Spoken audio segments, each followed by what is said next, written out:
Приходили ангелы с небес, звезда катилась с востока. Мир искупления ожидал, и в бедных яслях Вифлеема, под песнь хвалебную Эдема, младенец дивный воссиял. Торжествуйте, веселитесь, люди добрые со мной, и с восторгом увлекитесь ризу радости святой. Ты слышишь райские напевы? То в небе ангелы поют. Родился Божий Сын от Девы, Ему хвалу все воздают.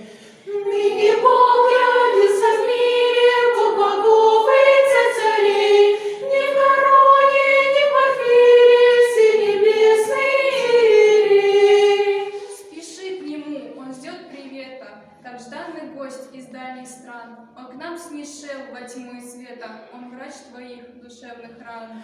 Он родился не в палатах и не в убранных домах, там не видно было злата, где лежал он в пеленах.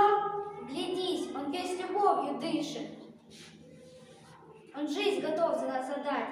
Молись Ему, Он видит, слышит, старайся ближе к Нему стать. Невместимый он вместился в тесных яслях рабыня. Для чего же он родился, для чего же беднота? Везде чувствую, везде тебя, Господь, ночной тиши, и в отдаленнейшей звезде, и в глубине моей души. Ведь